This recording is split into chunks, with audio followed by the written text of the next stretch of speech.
साहेब, ABP माझाला exclusive माहिती दिलेली आहे शिंदे गटाच्या सूत्रांनी की 6 खासदार जे आहेत ते लवकरच शिंदे गटात येणार आहेत, ठाकरे गटाचे. काय सांगाल? नाही, याच्यावर मी काही प्रतिक्रिया देणं योग्य नाही. हा शिवसेनेचा अंतर्गत मामला आहे. एकनाथ शिंदेची शिवसेना ही ओरिजिनल शिवसेना आहे हे निवडणुकीत लोकांनी सिद्ध केलं आहे आणि कोर्टानेही सिद्ध केलं आहे.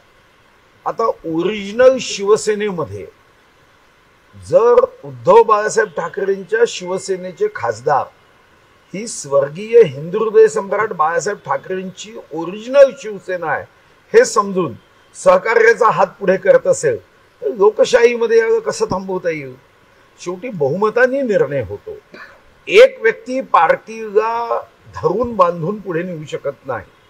त्या पक्षामध्ये असणाऱ्या असंख्य अनंत आणि बहुमत असणाऱ्या कार्यकर्त्यांचं लोकप्रतिनिधींचं जे मत असेल ते मत प्रत्येकाने मान्य केलं पाहिजे. ऑपरेशन लोटस प्रमाणे शिंदे सेनेने सुद्धा आता ऑपरेशन टायगर असं नाव याला दिलेलं आहे. त्याचं ते फळ म्हणत नाही, ऑपरेशन टायगर असं नाव शिंदे हे साहेबांनी काही दिलं नाही, हे तुम्हीच दिलं. आणि साधारणतः शिवसेना म्हटलं की आपण त्याला समानार्थी शब्द टायगर म्हणतो, म्हणून मग ऑपरेशन टायगर हे चॅनलच्या लोकांनी दिलं. असं काही शब्द देऊन अशा पद्धतीचा उपक्रम किंवा अशा पद्धतीने संपर्क संवाद आणि खासदारांना आपल्या बाजूनी करण्याचा प्रयत्न कधीच होत नाही. ऑपरेशन टायगर शिवसेनेचा समानार्थी शब्द आहे. जिथं शिवसैनिक म्हटलं तिथं टायगर म्हटलं जातो, म्हणून ऑपरेशन टायगर. अर्थमंत्री होता तुम्ही स्वतः, तुम्ही महाराष्ट्राचा पूर्ण अभ्यास केलेला आहे. लाडके बहीण योजनेमुळं कोरडी ठप पडलेली आहे आपल्या तिजोरीमध्ये, पैसे नाहीयेत. त्याच्यामुळं अनेकशा नाही, राजकीय नेत्यांचं काम अधिकाऱ्यांनी राज्य चालवायचं, अधिकाऱ्यांनी राज्याची अर्थव्यवस्था चालवायची, हे राजकीय नेत्यांचं काम नाही आहे. राजकीय नेत्यांचं काम आपल्या कर्तृत्वाने जेव्हा गोरगरिबांच्या कल्याणासाठी योजना कराव्या लागतात त्याचा समतोल करणं हे काम आहे. लाडकी बहीण योजना सुरू केल्यानंतर ती बंद करणं ही चूक आहे. एकूणच राजकीय क्षेत्रातील नेत्यांविषयी अविश्वास होईल आणि हाही अविश्वास शेकडो हजारो बहिणींच्या मनात नाही तर 2,33,00,000 बहिणींना आपण लाडक्या बहिणी योजनेचा फायदा देतो. राज्यकर्ते म्हणून जेव्हा हा फायदा देणारी योजना केली तर ती बंद करण्याचा विचार या जन्मात तरी आणता कामा नये.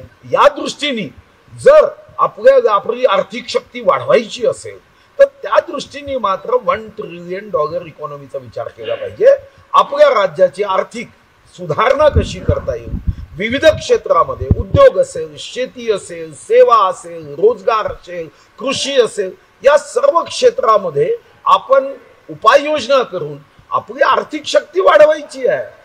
राज्य सरकारचं काम हे नाही आहे की आपल्याला असणाऱ्या संसाधनेमध्ये जे आहे ते घडवायचं. संसाधनं वाढवण्याच्या दृष्टीने नियोजन करणं त्यासाठी आवश्यक असेल तर फक्त आर्थिक स्थिती सुधारण्यासाठी दर आठवड्याला मंत्रिमंडळाची एक स्वतंत्र बैठक घेणं, त्या विभागाच्या मंत्र्यांनी आपापल्या विभागाची आर्थिक शक्ती कशी वाढवता येईल याचा प्रयत्न करणं म्हणजे सरकार आहे. नाहीतर मग तर काय अधिकारी सुद्धा आपापल्या पद्धतीने काम करू शकते. म्हणून हा गैरसमज काढून टाका. लाडकी बहीण योजना कोणीही बंद करू शकत नाही. जानेवारीमध्ये 5 लाख जे 65 वर्षावरील महिला होत्या त्यांचे देखील टक्का कमी झालेला आहे. हे समजलं नाही मला. लाडक्या बहीण योजनेमध्ये लाडक्या बहिणीची जी मर्यादा आहे ती 21 ते 65 आहे. 65च्या वरती ज्या महिला जातात आपोआपच त्या लाडक्या बहीण योजनेच्या निकषातून नियमातून बाद होणार आहे. पण त्यांच्यासाठी मग श्रावणबाळ योजना सुरू होते. 65 पर्यंत ही योजना आहे. शेवटी हे निकष केले, हे काही सरकारने आज बदलले नाही, काल बदलले नाही, नवीन सरकार निवडून आल्यावर बदलले नाही. 21 वर्षापासून 65 वर्षापर्यंत ज्यांना आपण निराधार विधवा परित्यक्त्या घटस्फोटिता योजनेचा फायदा देऊ शकत नव्हतो त्यांच्यासाठी ही योजना होती. 65 वर्ष झाल्यानंतर या योजना त्यांच्यासाठी लागूच होत नाही. त्यांना मग श्रावणबाळ योजनेमध्ये अर्ज करावा लागेल किंवा ऑटोमॅटिक शिफ्टिंग करावं लागेल. सिंधीचा पक्ष हा भाजपाच्या पोटातील अपेंडिक्स आहे, तो कधीही कापून टाकला जाऊ शकतो असं खोचक टीका जी आहे संजय राऊत यांनी. तुम्ही खूप गंभीर असता का संजय राऊतांच्या संदर्भात? नाही, मी तुम्हाला विनंती करतोय की हा राज्य पुरोगामी आहे. हे छत्रपती शिवाजी महाराजांचं. आपण काय शब्दरचना करतो? डॉक्टरपेक्षा कंपाऊंडर बरा, पाप केल्याने कोरोना होते, हरामखोर या शब्दाचा नॉटी आहे. तरी मला वाटतं की तुम्ही गंभीर होता अशा प्रश्नावर. आपण काय बोलतो, आपलं महाराष्ट्र कुठं आहे, आणि त्या संदर्भामध्ये त्यांनी उठायचं, बोलायचं. आणि दुर्दैव हे आहे की तुमच्यासारख्या सज्जन, सुस्वभावी, बुद्धिमान पत्रकारांनी त्यांच्या जाळ्यात फसायचं का? ते काही बोलतील. कधी म्हणायचं रेड्याची शिंग पुरली, कधी म्हणायचं वर्षा बंगल्यावर मुख्यमंत्री का जात नाही, मुख्यमंत्र्याची मुलगी दाबीत आहे म्हणून जात नाही. आणि तुम्हाला त्या चॅनल्सवर त्या बातम्या दाखवायच्या. माझी तर विनंती आहे, कधीतरी तुम्ही तुमची एक संघटना करा आणि ठरवा की महाराष्ट्राचं सामान्य ज्ञान आम्ही बिघडवणार नाही. अनेक जण आमच्या एक आरोपी अद्याप फरार आहे, याविषयी काय सांगा? पकडून बांधलं पाहिजे, ठोकलं पाहिजे अशा लोकांना. इतकी निर्गुण हत्या होते, महाराष्ट्राला हादरवणारी, लाज वाटणारी हत्या आहे. ठोकलं पाहिजे, त्याच्यासाठी विशेष कायदा पारित केला पाहिजे. आता असणाऱ्या कायद्यामध्ये तरतूद नसेल तर कायदा पारित करून अशा माणसाला चौकात उभं करून साऱ्या महाराष्ट्राच्या लोकांनी सुया टोचल्या पाहिजे. अनेक जण आमच्या संपर्क आहेत. टप्प्याटप्प्याने शिवसेनेत प्रवेश होईल, जे ऑपरेशन टायगरच्या प्रश्नावर उदय सामंत यांनी उत्तर दिलं. मग चांगली गोष्ट आहे ना. त्यांच्या पक्षात आलं काय, आमच्या पक्षात आलं का? घी कहा गया खिचडी में. शेवटी आमच्या महायुती जर मजबूत होत असेल आणि आमच्या एकनाथ शिंदेच्या पक्षामध्ये कोणी प्रवेश करत असेल तर अडचण काय आहे? शेवटी आम्ही महायुती म्हणून घडवतो आहे. विश्वगौरव, देशगौरव, गरीबो के मसीहा नरेंद्र मोदीजी वारंवार सांगताय की आमचं एनडीए मजबूत असलं पाहिजे या देशाला सुदृढ सशक्त करण्यासाठी.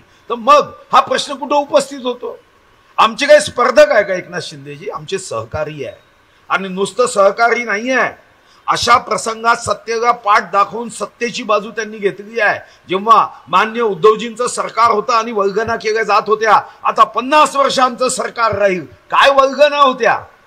पण शेवटी एकनाथ शिंदेजींनी सत्तेची बाजू घेतली, सत्तेला पाठ दाखवली. त्यामुळे त्यांच्या पक्षात जर कोणी कार्यकर्ता जात असेल, हा फक्त तो भाजपचा नसावा एवढी कंडिशन आपली आहे. भाजप नेते अशोक चव्हाण मधून एक गोष्ट आली की काल उदय सामंत असं म्हणाले की 80 जागा लढवून आम्ही 60 जागा आणल्या. अजित दादा नसते तर आम्ही गुलाबराव पाटील 80 जागा. ठीक आहे, प्रत्येकाचं एक व्यक्तिगत मत असते, एक अंदाज असतो, एक तर्क असतो. त्या तर्कानुसार कधी कधी तुम्ही माईक समोर घेता आणि त्यावर आपलं वक्तव्य केलं जातं. तर मला वाटतं की या संदर्भामध्ये प्रतिक्रिया देण्याची काहीच आवश्यकता नाही. उद्या आमच्याही पक्षाचे काही कार्यकर्ते प्रतिक्रिया देतात, आम्ही एकटे असतो तर असं झालं असतं. पण हे असं झालं असतं, तसं झालं असतं, याला काही अर्थ नसतो. आज अशोकराव चव्हाण यांनी स्टेटस ठेवल्याबद्दल बीड जिल्ह्यातील एका मराठा समाजाच्या मुलाला मारहाण करण्यात आली आहे. ते आरोपी देखील अद्याप फरार आहेत. अशा आरोपीला बेदम ठोकलं पाहिजे अशी प्रतिक्रिया माननीय देवेंद्रजींच्या सभेमध्ये बीडमध्ये दिली. आता बांबू कमी पडत असेल तर माझ्या जिल्ह्यात भरपूर बांबू आहे, घेऊन जायचा, बांबू तुटेपर्यंत ठोकलं तरी चालतं. पण असा आतंक, अशी दहशत, अशी गुंडागर्दी ठेचून काढली पाहिजे. जय भवानी, जय शिवाजी. भाजप नेते अशोकराव चव्हाण यांनी स्थानिक स्वराज्य संस्थेत सोबळाचा नारा दिला. त्यावर जे ते स्थानिक शिवसेना आमदारांनी नाराजी व्यक्त केली. त्यांनी देवेंद्र फडणवीस यांच्याकडे तक्रार केली. नाही, तक्रार करायची काय कारण आहे? समजा अशोक चव्हाण स्वबळावर म्हणावे तर त्यांनी स्वबळावर लढावं, पुन्हा एकत्र यावं. एकत्र आले नाही काय, 3 नद्या अलग वाहतात आणि मग प्रयागराजला येऊन संगम होतोच ना. तो संगम तर पवित्रच असतो, त्यामुळे तो प्रश्न उपस्थितच होत नाही. त्या ठिकाणी स्थानिक स्थिती कशी असते. आता मी 95ला आमदार झालो तेव्हाही असाच प्रश्न आला की भारतीय जनता पार्टी शिवसेनेनी स्थानिक स्तरावर एकत्र येऊन लढावं का. मी स्वतः प्रदेश अध्यक्ष असताना असा प्रश्न आला. स्थानिक स्तरावर स्थानिक कार्यकर्त्यांच्या इच्छा आकांक्षा पूर्ण करण्यासाठी कधी कधी एकत्रित येणं किंवा न येणं हे स्थानिक स्तरावर ठरवावं लागतं. आणि म्हणून याच्यावर आक्षेप असण्याची आवश्यकता नाही. महाविकास आघाडीचाही तोच नारा आहे. आणि म्हणून यावर काही विश्लेषण करणं, याच्या संदर्भामध्ये जो त्या ठराविक वेळेतला प्रश्न निर्माण होईल तो प्रश्न सोडवायचा असतो. पण निवडणुकीनंतर एक विचारधारा आहे, पुन्हा एकदा संगम.